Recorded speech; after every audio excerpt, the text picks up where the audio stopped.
Rick Roberge, welcome to the Modern Sales Management Show. Hello, Josh. Thanks for having me. I'm really Let's have some excited. fun. Yep.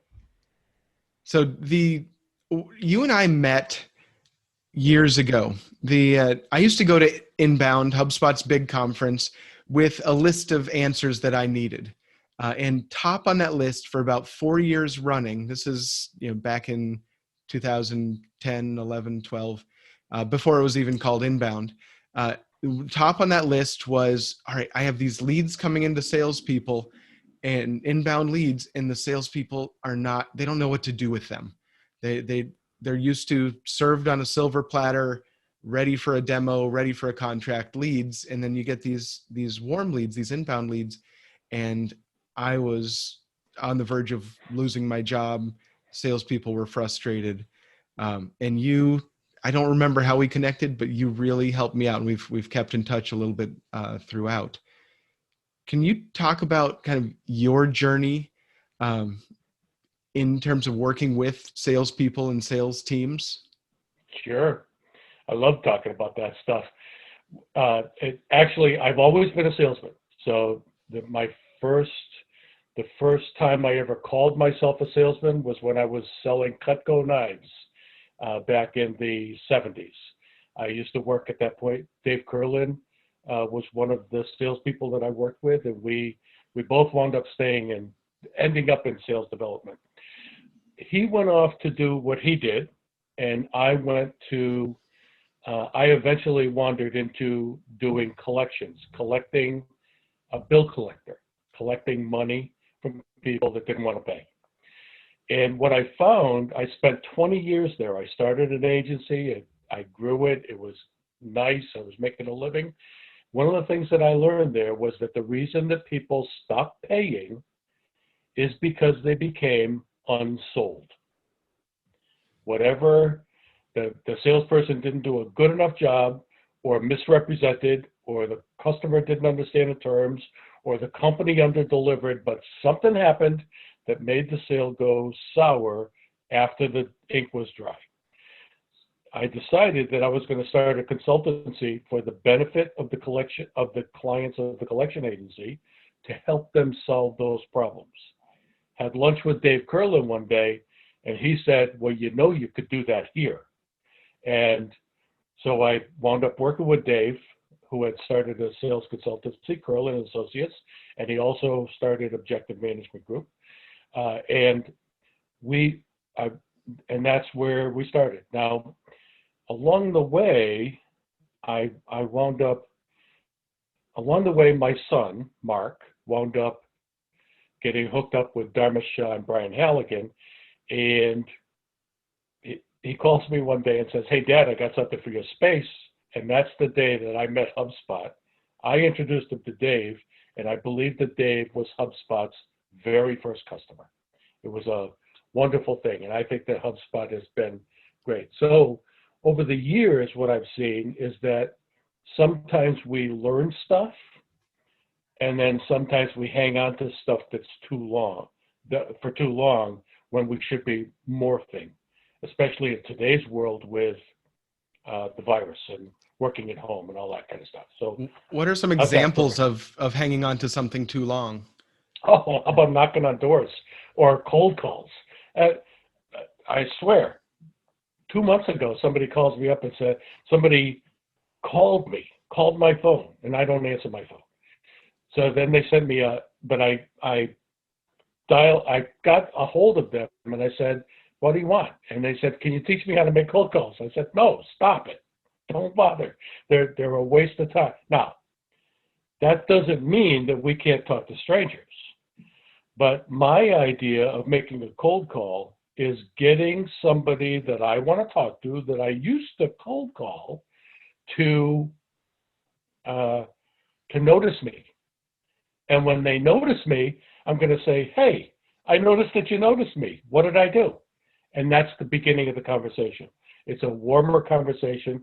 They started it. They don't feel like I intruded on their privacy or I'm interrupting them. And it's a whole lot better process. Inbound, it begins inbound. Are you asked to work with individual salespeople more, or to overlay that approach onto entire teams? Yes. Let me answer that. When I first went to work with Curlin, his company likes working with teams. So when I brought HubSpot into the fold, that was great. They had 100 salespeople at the time. It was a good client for Curlin Associates. I was bored. You take 100 salespeople, and there's 30 of them in there that are coasting. They're just doing what they need to keep their job. But there are some that are exciting and want to do more and want to change the world, want to be rich, want to help customers, that kind of thing. Those are the ones that I really enjoyed working with. So I retired from Curlin in December of 2011, and I went off, and since then I've worked primarily with individual salespeople that want to be rock stars. So how do you recommend a sales organization or an executive or sales leader evaluate their sales organization, evaluate their team? I think that you have some really interesting thoughts on how you separate the coasters from the people with real potential. Cool. This isn't really a commercial, but it needs to be in order for me to answer the question. In my practice, I use objective management groups evaluations. They evaluate individual salespeople on 21 sales core competencies. I can go into some of those if you want, but there's 10 skills, 6 pieces of DNA, and 5 that we call will to sell competencies. Okay. So I evaluate them, and then when I work with an individual rep, I go through the evaluation with the rep. We look at their strengths, their weaknesses, and we try to fix stuff. So with a company, go ahead. So why do you, how can sales leaders raise the game of individuals while managing their entire team? It sounds like the key is focus on the individual. Well, here's in school, in high school, I don't know if they still do it, but in high school, I was smart, and consequently, I got put in smart people courses, and there were a lot of other smart people in there, so we learned. The reason that they did that is because smart people tended to get bored in the regular courses. They weren't learning fast enough. They weren't learning enough. So the smarter people got more out of it. Same thing happens with salespeople. If I want to teach people, if I've got 100 salespeople and I'm going to teach them how to qualify for budget or qualify for the ability to make a decision, I'm going to go through how to do it. But with 100 people, there's a bunch of people in the room that already know how to do it. So what are they doing? They're checking their voicemail, they're looking at their email, etc., and they're bored stiff. You do that too much to somebody who wants to be something, he's going to stop going to training. And if he stops going to training, he's going to stop being interested and leave, go somewhere else where he can get attention. So you really need 2 tracks. You need to be able to, you need to have something for the people that want to be. I wrote an article a week and a half, 2 weeks ago about a client who did a testimony, who sent me a private email. So I made the email anonymous, but I shared it. This guy hired me in 2017. He was on probation and was going to be fired in 2 months if he didn't turn things around. We worked together for 4 months, and at the end of the 4 months, he got promoted. Not only did we fix his probation, but we turned him into a performer. Over the course of the 3, go ahead. You want to ask? So what were some of the, without getting into details of an individual, how did you do that? Essentially, well, the methodology that I use is we talk about sales calls. I want to know, what did you do yesterday, or what do you got coming up today? It's more important to strategize, to prep for an upcoming call. And I would actually ask them, okay, how are you going to handle it? What do you know about it? That kind of stuff. And what I'm going to do is compare what they would do with what I would do. As I get into, then I have to ask myself the question, can they do what I'm asking them to do? And if they do, if they don't know, then I'm going to teach them. If they do know what to do, then I have to ask the question, can't they do it? Sometimes stuff gets in the way. Like I had a very strong Italian mother, and she used to tell me, when I say no, I mean no. Now, what kind of training is that for a salesperson? When I say no, stop, don't bother. So we have to teach them that it's not their mother saying no, that the saying no is actually, okay, we want to find out why and learn how to handle the objection. However, if every time the salesperson hears the word no, they think of their mother, there's no way they're going to do it until we fix that little piece of DNA that's telling him it's your mother. It's not your mother. Let's get over it. There's all kinds of hang-ups. There's something like 42 self-limiting beliefs that are in people's heads. I talked to a guy this morning. He didn't want to push back. He didn't want to ask a question of his prospect. And the reason was because he believed that the answer that the prospect was giving him, because his self-limiting belief is that prospects are honest. Now, I'm not saying they're dishonest, but you got to test it. But he wouldn't even test it because he doesn't believe it's the right thing to do. So I got to fix that piece of DNA. It's interesting that, where is the balance between mindset and process? Okay.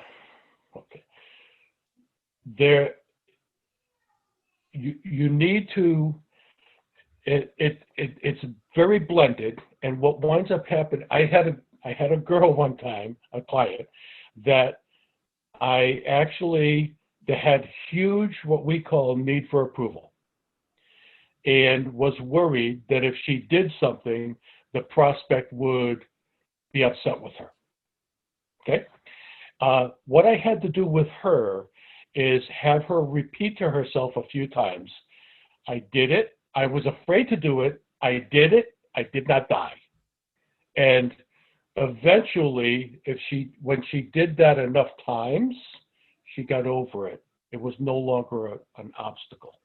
We need to hold on, we need to hold them up long enough so that they can actually succeed at the little thing that we're asking them to do, and there's no bad repercussions, and then allow them to expand on that.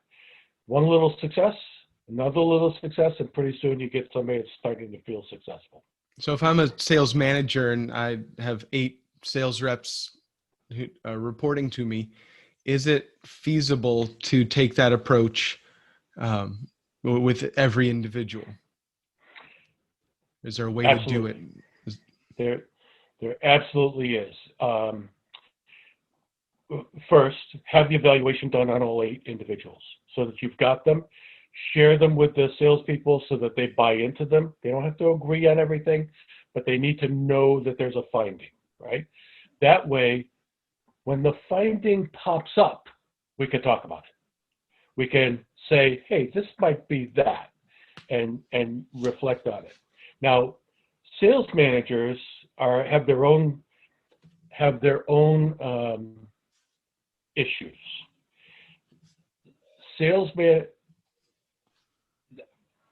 Remember I said I was a bill collector? Mm-hmm. I never yelled at anybody. And isn't that what you think? Isn't that what most people think a bill collector does? You gotta pay your bill. That's right, not pressure. the way it happens. Exactly. What I do is create a vacuum. and suck them in. We did it then, and we need to do the same thing with our salespeople, our reps. But sales managers have this belief that they have to take the pressure that they're feeling from above and transfer it to their reps. Not really. What I want to do is find the reason that that rep gets up in the morning. I remember, I've heard all kinds of personally compelling reasons to do stuff. I remember a girl named Jen who wanted to make enough money so that she could send her parents on an around the world cruise for their 25th anniversary.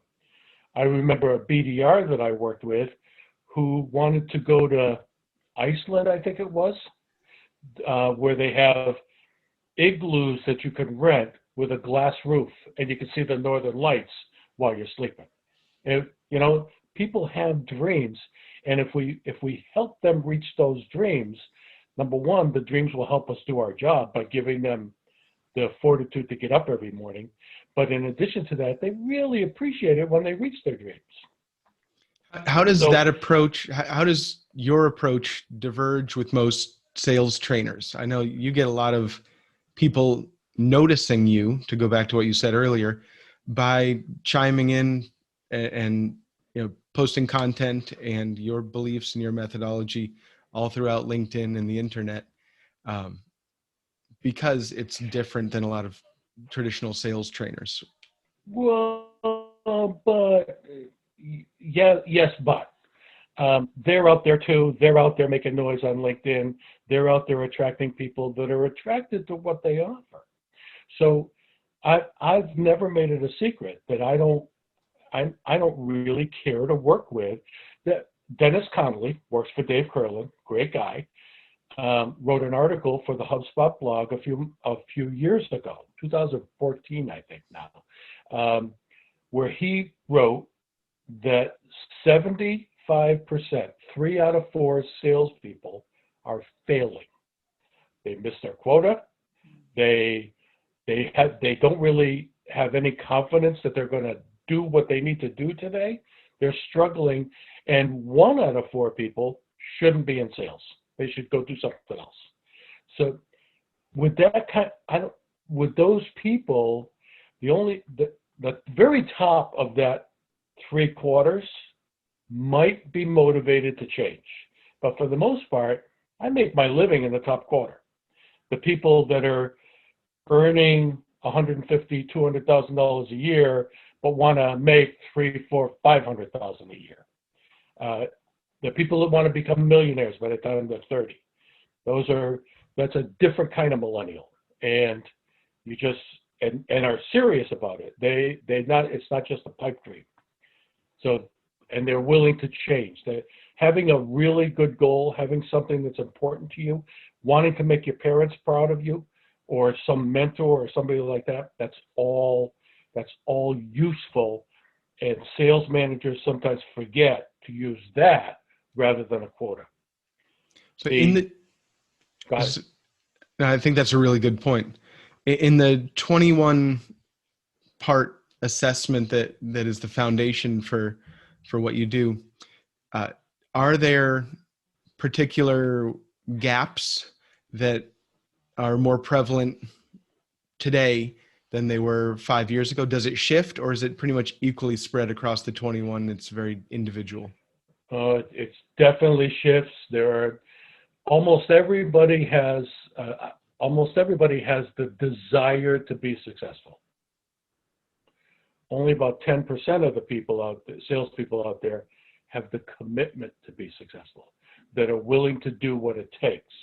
And one of the things about having commitment is that nobody's ever taught them how to make commitment real. They don't have a plan for doing it. They say their manager tells them, look, 3 out of 4 people that you call will hang up on you. 3 out of the 4 people that don't hang up on you will say no. 3 out of the 4 people that don't say no will not like your demo. one out of the four people that look at your demo will buy from you. So 16 calls, blah, blah, blah, blah, blah, all the way through. All you have to do is go out and make 16 calls, and you'll get a sale.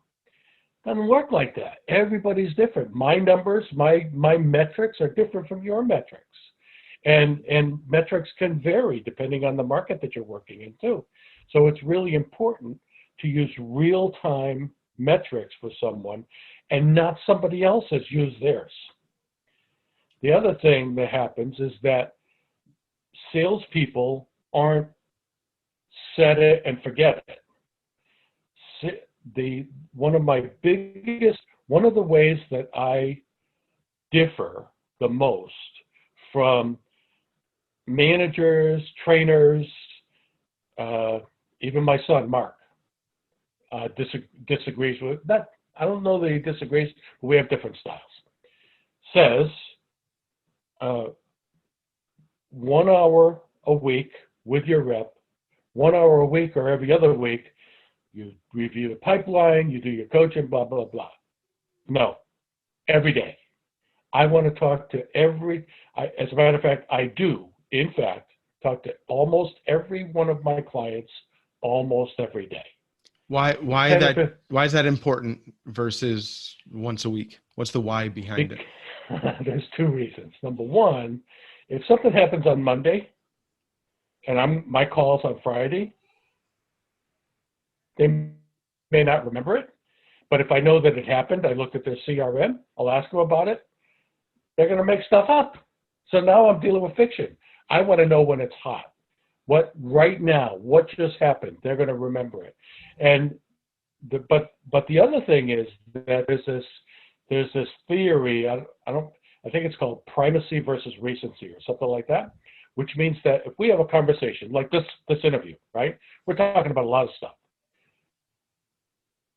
People listening are either going to remember the first thing that we talked about or the last thing that we talked about, but in between it's going to be a blur. So if you have a 1 hour call once a week, they're going to remember, your rep is going to remember the first thing or the last thing, but everything else doesn't matter. What I want to do is have 5 calls with them in a week, 10 or 15 minutes, one topic. That's it. One call, one proposal, one process. So they got a batch of leads and they want to know, they need a script and an attitude and that kind. Okay, so we work on that. But one thing, we start with it, we finish with it. It's the only thing, whether they're primal or they remember the last thing, they'll remember it because it's the only thing we really talk about. Is that cadence easier or harder with the move to remote sales teams, virtual sales teams? Oh, easier, because I hang up from you and I go to my next call. I just flip over, and a lot of times I'll use a platform like this, and I'll run the same meeting all day long, and just have people coming in, and I see them arrive, I click them in, I say goodbye to the other one, and off they go. Just continue. In 2011, when I retired from curling, I was coaching 3 or 4 hours a day, every day. And the way it would work is I had a conference line, and people would call in every 15 minutes. So they would always meet each other, one leaving, one coming in, and I continue on. So I was on the phone for 3 or 4 hours. They were on for 15 minutes, and it worked pretty well. I retired on December 29th. Guess what I did on December 30th at 8:30 in the morning? Got on calls? That's right. I dialed into my conference line. It was a habit. Then nobody showed up and I was done. But it was it was just you develop a habit, and there's ways to make it work. People appreciate it. My calendar's public, so if somebody wants to book a call, I mean, you used it. Mm-hmm. You want to book a call? There's my schedule right there. Yep. Just grab a time. I used it 10 years ago. I used it again today. It's always been there. So I want to wrap this up by asking you, so you've had a kind of a outside but front seat view of watching HubSpot grow since day one. How has sales and marketing changed since then? Oh, it to people that get it, it's so much easier now. What does get it mean? If you uh, don't be salesy. One of the reasons that inbound leads get wasted is because the sales rep, I'm going to exaggerate a little bit, but the sales rep gets the information in the form, calls the lead up and says, "Hey, I see that you were inquiring about HubSpot or whatever. I'm here to help you get it." And it's too strong. They're not ready to buy. What salespeople need to do is learn how to have conversations before they have sales conversations. And you asked before about are some of the core competencies, are people better at some than others, or is there any pattern?